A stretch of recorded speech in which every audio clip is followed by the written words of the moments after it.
Welcome and study with Tanzania Institute of Education.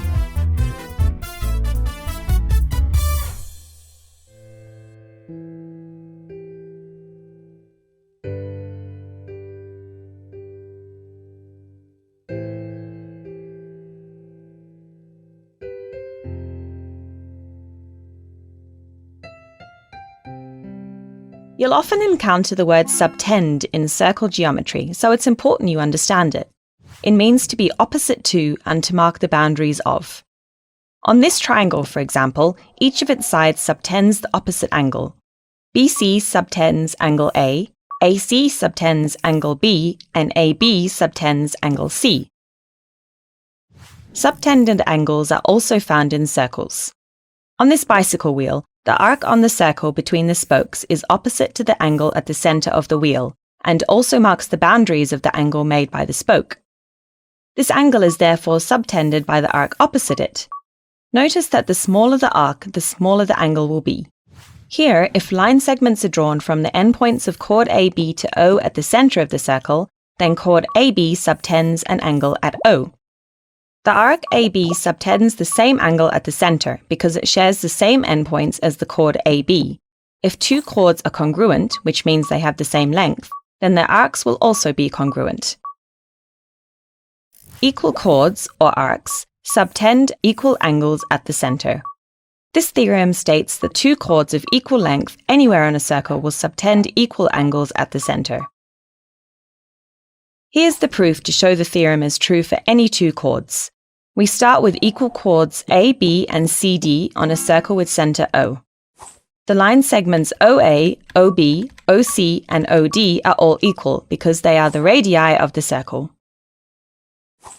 Also, we know that line segment AB is equal to line segment CD. This fact is given.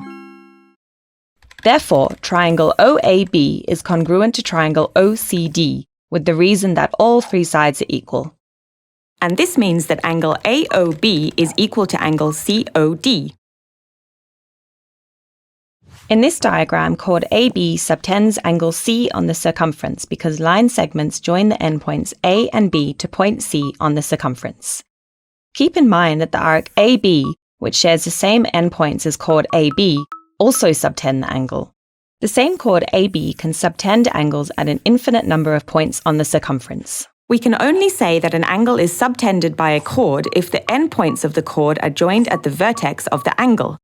Here, the angles subtended by AB are in both the major and minor segment of the circle.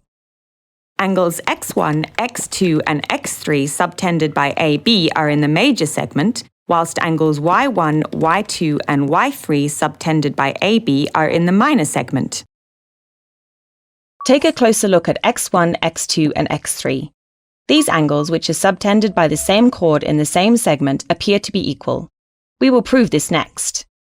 Angles y1, y2, and y3 also appear to be equal.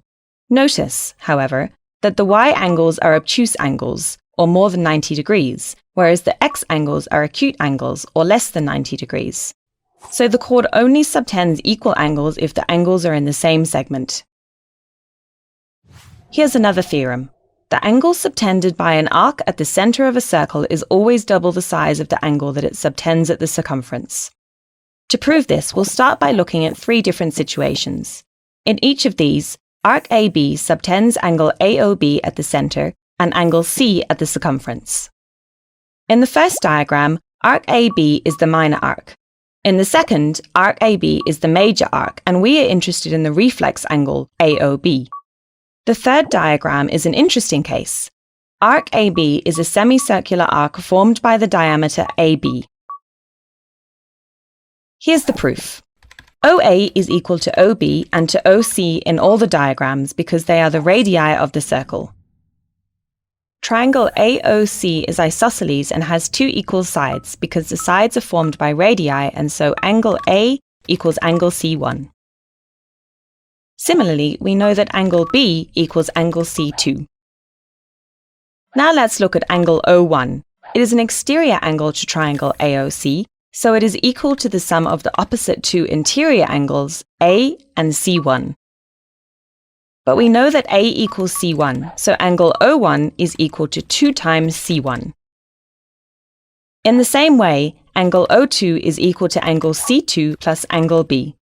So angle O2 equals 2 times angle C2. Now we have angle O1 plus angle O2 equals 2 times angle C1 plus 2 times angle C2. This gives us angle AOB is equal to twice angle C.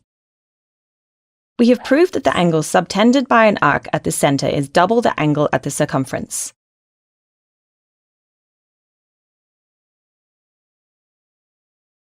Let's talk about our special case, where the subtending arc is a semicircle.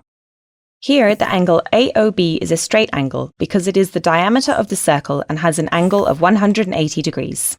The angle at the circumference, which is subtended by AOB, is a right angle. This is an important fact that we can use when we solve geometry problems. When we give this fact as a reason in a proof, we simply write angle in a semicircle. Now for the next theorem. Angles in the same segment of a circle are equal. Remember, a chord divides the circle into a major segment and a minor segment. The angles have to be on the same side of the chord to be equal. We'll prove that angle A is equal to angle B. They are both subtended by arc DC. Arc DC subtends angle COD at the center. We'll call this angle 2x. We know that B equals x because, as we've just proved, the angle at the center is double the angle at the circumference. But angle A is also equal to x and half the size of angle COD because it is also subtended by arc DC.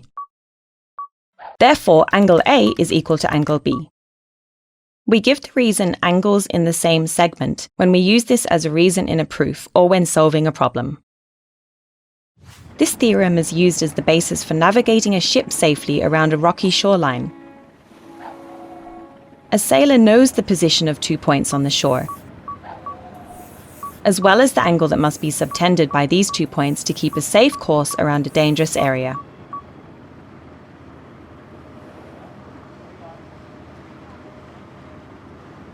Let's work through an example. We are given a circle with center O with 4 points on its circumference, A, B, C, and D, which are joined as shown. At the center of the circle is a given angle COD, which is equal to 100 degrees. We'll start with the angle that we are given, angle COD, which is subtended by the arc CD. We could also draw in a chord CD to make it easier to work with.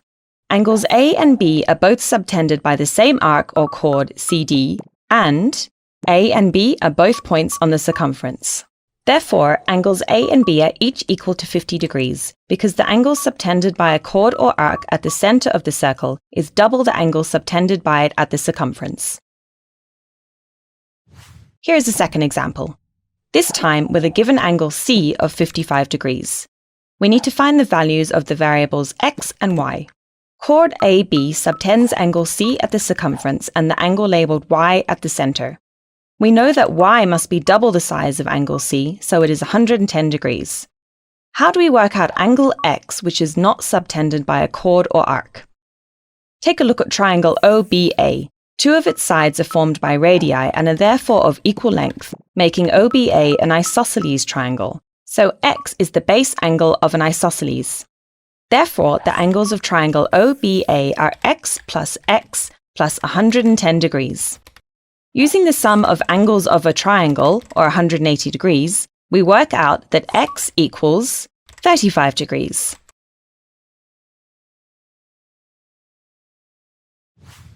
These are the theorems and converses we've just covered.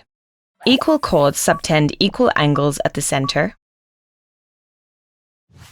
The angle subtended by an arc at the center of a circle is double the angle the arc subtends at the circumference. A chord subtends equal angles at the circumference in the same segment.